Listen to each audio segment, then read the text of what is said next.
What's up, guys? Today we're talking to my buddy Aaron Steele, drummer for Portugal the Man, Chrome Sparks, Jose James, and more, and that's coming up next.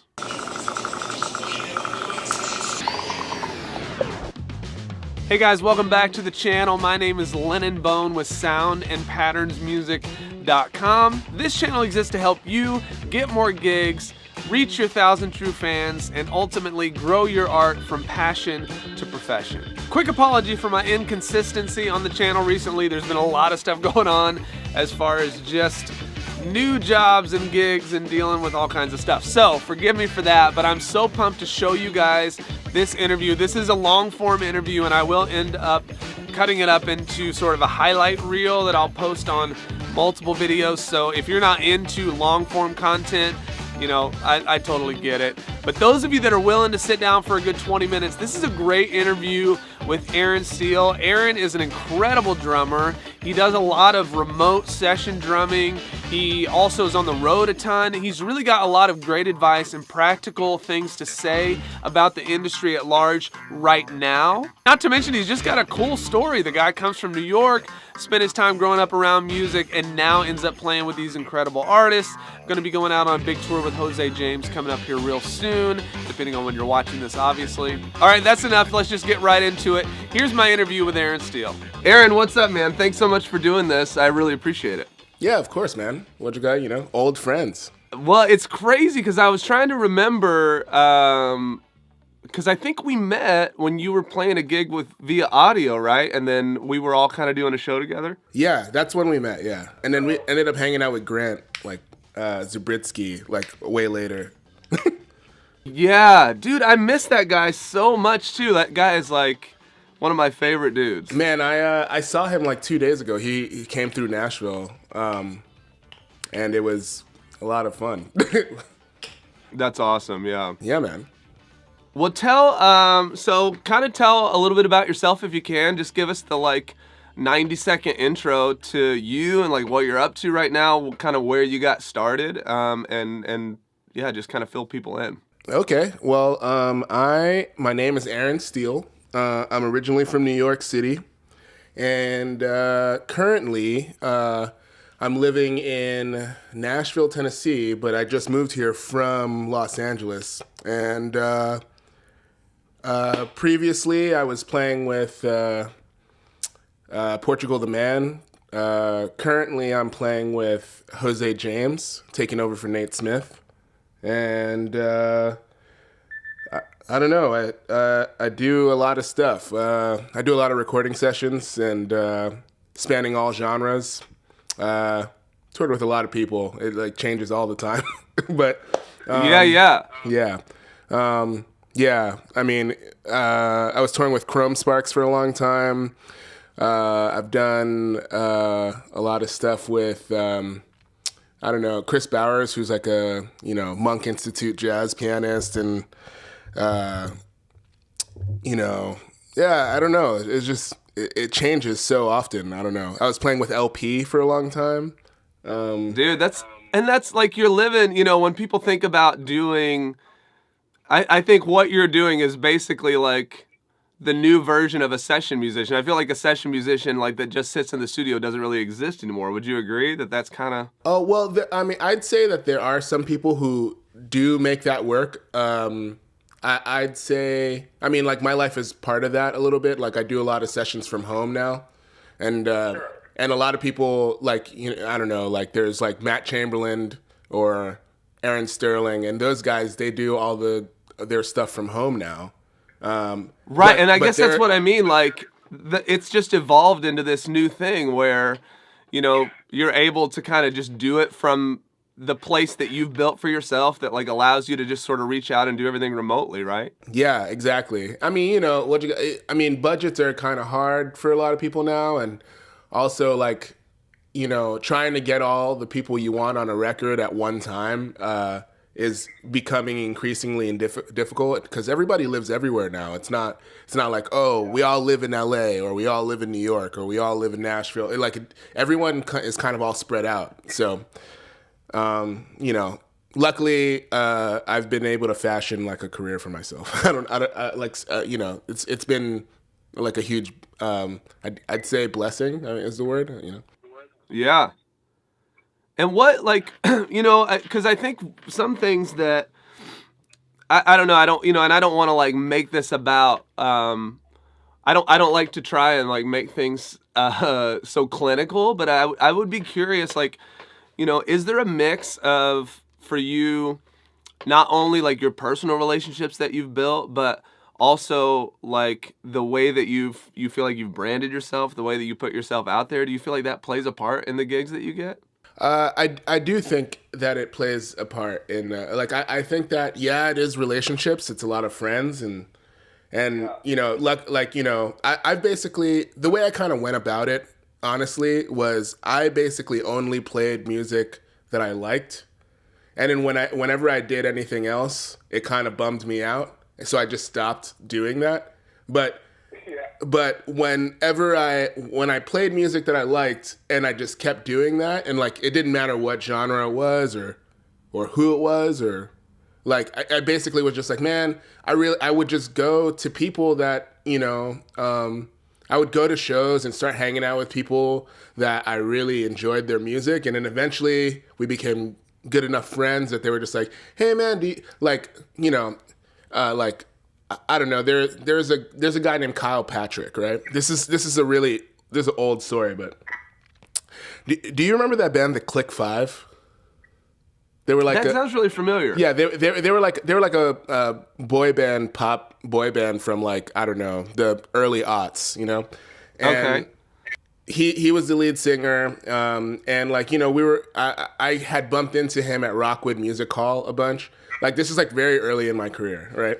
And we were just like hanging out, and then one day I kind of was just like, man, like I think I'm gonna be your drummer, and then he was like, I mean, whatever, man, and then he actually had a show, and he, like after like a long time of hanging out, he was like, hey man, actually, do you want to play drums? He had never heard me play drums, That's awesome. But what you got, like the fact, like when he was like, hey, come in, let's see if it works. And the fact that I was prepared in order to, like, I had like my skills set in order to actually do the gig. Like, it wasn't all talk, was a really important thing.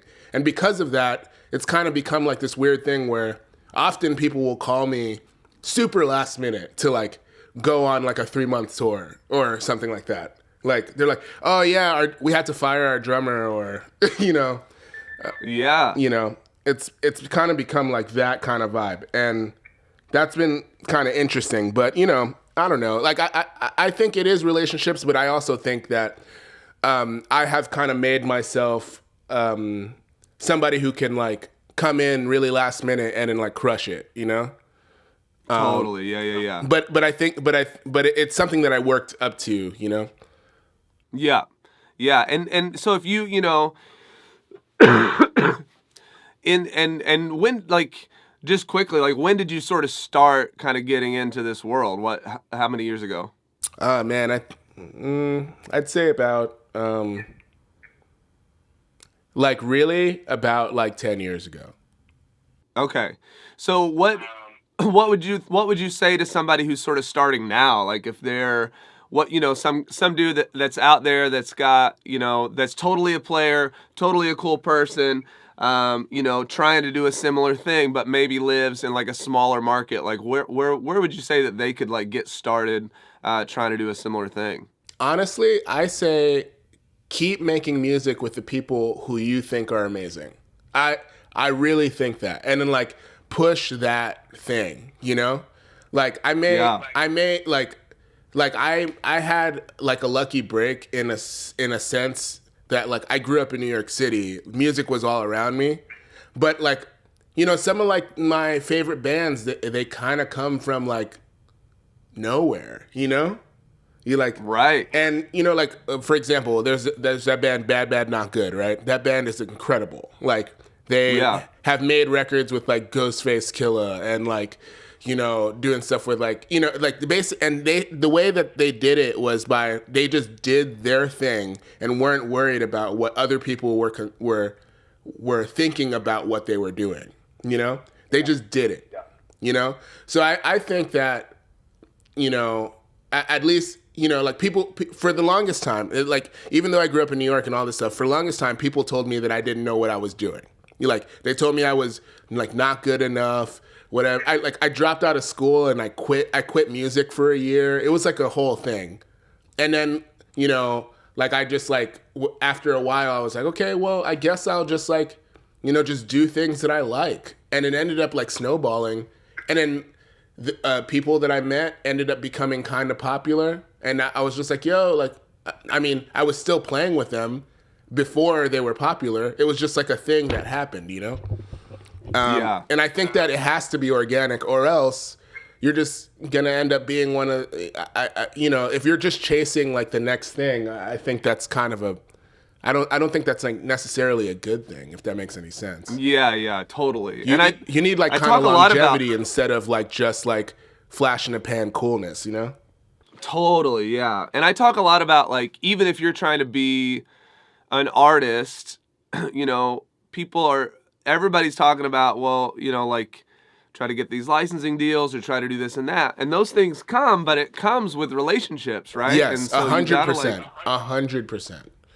Like, if you're not building relationships in some way, and we do have more options to, like, meet people through the internet and all these other things, which is a blessing, but it's like, if you're not treating it like a real interaction, then it's pointless. Yeah, I mean, you know, there is a thing. I mean, you know, like, I might be sounding like an old man now, but I feel like do it. Yeah. I feel like with the advent of social media, a lot of people forget how to talk to people. You know, yeah. Like, I've had like this experience kind of recently that people will see what I'm doing on social media, meet me in person, and just talk to me as if I had told them about this situation. Like, hey man, how was Austin? Right. How was Austin last night? And I was like, have I ever met you? Like, what's up? You know, like that sort of thing. And I'm just like, oh, you like, oh yeah, I saw it on your Instagram. And I was like, we've never met before. Hey, my name's Aaron. Nice to meet you, you know? And you know, like and I don't have a problem with meeting people who, you know, like I know through social media or whatever. Meeting people who follow me on social media. But I do have a problem with people not understanding that there is a barrier there, you know? Yeah. If that makes any sense. And I've seen people go up to artists like expecting to be like, yo, what you call it? You know, we're like friends on Instagram. Like you should totally have me in your band, you know, without like having the regular human interaction. Yeah. If you can't figure out how to bridge the gap between the two, because at some point, you know, if you're not developing the relationship from one side into an authentic, like, real human interaction, then, you know, you're probably not ever going to work together, right? Like, that's just not an option. Human interaction is, to me, the most important thing out of anything. You like, man, even if I was like, let's say half the drummer that I am right now, like, I think that because I'm like a pretty cool dude, I would have most of the gigs that I have. Yeah. You know, I feel like that's almost as important as how good as how like good I can play, I think. I remember my dad actually saying something very similar to me, where he's like, you know, if you can make it feel good and you can be a good hang. Oh man, yeah. So then, important. You know, you have a lot more opportunities than the other guy. Yeah, so important. I mean, like, you know, you can have all the chops in the world, or, you know, but if you're kind of a you know, excuse my French, but like if you're kind of a dick, you know, it doesn't work, you know? Yeah, no, I totally agree. Dude, that's so awesome. And then what, excuse me, I'm still like shaking this freaking cold that my kid gave me. No, it's okay. Yeah, whatever. So what are you working on right now that's got you excited? I'm pretty excited to go out on the road with Jose James, you know. And when does that start? It starts in March. We're doing like a week in New York at the Iridium Jazz Club, which is really interesting because like I never thought I'd be playing like quote unquote jazz. Right. What you call it, like career wise again, you know. But I mean, after like Hulk smashing through like some Portugal the Man stuff, for like a couple years, and then like the next gig I have after that is like playing the music of Bill Withers. Right. That's amazing though. Yeah, I mean it's pretty interesting, but and like that thing is kind of a relationship thing too. Like I've known Jose since college. Like me and him are like old friends, Yeah. And like in the States he's not as popular as he is in Europe, and in Europe he's like insanely popular, and it's kind of crazy. Like one of the shows that we're like doing a double bill with Bobby McFerrin. Like it's wow. Yeah, it's like it's like a co-headlining show. It's like that blows my mind, But that is insane. Yeah. Like stuff like that, like, or we're doing like a double bill with like Marcus Miller on the same run, somewhere else, Wow. And it's kind of like, okay, like I didn't expect that this would be my life after like, playing all these pop gigs for so long, Yeah. But, but the thing is, you just have to have like this, you have to be able to like move from one situation to another if that's what you're trying to do. If you're trying to like, I'm not necessarily trying to play the same kind of music all the time. I feel like I would get bored, but some people really would like to do that. So I for me, this is like the right situation at the moment.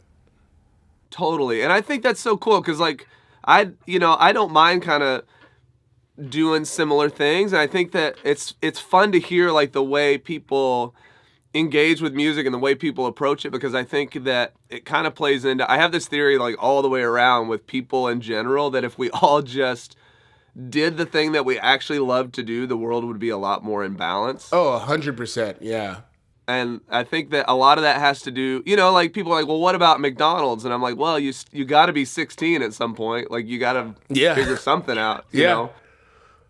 Yeah, man. And some people just still love like being in a management position at, a fast food restaurant. Like that's, oh, man. Some people actually love that. There's some people who are really bred for, I mean, I think that like there's kind of like this, I mean, I cannot have an office job. Like I'm really bad at it, I'm really bad at like organizational skills, like I'm really, but luckily my partner, she is incredible, and she is like the most administrative lady ever, like, but that's just kind of how it ended up. But, like that being said, I know my weaknesses and I try to play to my strengths, Yeah. I try to at least, That's so important. Yeah. Well, to kind of close it off, like, do you have a piece of advice? Like, I know you've studied under some cool people, and you've obviously been on the road with some amazing, guys and gals, and rightfully so. Like, what do you have anything like a piece of advice that one of your mentors or somebody that's inspired you has given you? Yeah. What you got? So, a thing that Chico Hamilton told me a long time ago was literally just treat everybody the same way you want to be treated. So something that I've realized is that a lot of people kind of like, if they don't think that you're somebody who is important to them career-wise or whatever, sometimes they'll blow you off until they figure out that you're somebody that did something that was kind of cool, And I think that is the worst way to go about things. I think the best way is just to treat everyone with the same amount of respect and kind of same amount of respect and same amount of like, just kind of like, hey, let me see what you're doing, It's kind of vibe. Yeah. Because you never know what anybody's going to be doing. You never know who somebody's going to be. And on top of that, everyone is deserving of respect. Everyone. Yes. So yeah, absolutely. And what you got, because of like that attitude, I think that is what has taken my career to where it is, I have I've like just tried to treat everybody with like, man, yeah, you're cool. Like, I mean, like, let's just be friends. And then, then it ended up being like, oh yeah, thanks, Jean. Like, you're the lead singer of St. Lucia. That's awesome. You know? Right. You know, and that dude, as me and him have been friends for so long, now at this point, that like randomly I'll just end up like playing like, percussion with them on a regular basis, like things like that. But that's not something that I was aiming for when I met him, Yeah, you had no ulterior motive. I didn't know what his thing was. I just met him. He was just a dude that was, around. Yeah. So Dude, I feel like it's just like treat people with respect. Everyone. I think that's so good. And it's so true. And it's like, it's just, it's just funny how just leading the best life that we can and being the best people that we can be just feeds into everything that we do, 100%. Yeah. I mean, I feel like, it's just about trying to be as good of a person to everyone and to yourself as possible. That's it. And then that'll take your career really far. There are people who are like, kind of like, there are people out there who don't ascribe to that, but there's like so many stories of them being like terrible people that like it kind of taints the thing that they're doing. So anything you can do not to taint your thing, do that. Yeah, exactly. Yeah, man. Well, man, I really, really, really appreciate you doing this. It really does mean so much. And I know that the handful of people or more that get to see this are going to really have a lot of value come from it. So thanks a lot, man. Oh, thanks, man. I appreciate it. Yeah. I mean, thanks for having me. Yeah, of course. Well, I'm gonna stop my cam, and you can do the same. My battery was like blinking red. I was like, "Oh shit, really? Did I?" Yeah, I totally forgot to charge mine. So like I plugged it in right before. That's awesome. Well, man, I'm so glad you hit me up. And seriously, I can't say thanks enough. Like it's kind of this thing where, in the same way that you were talking about, like the more that I've just thought about.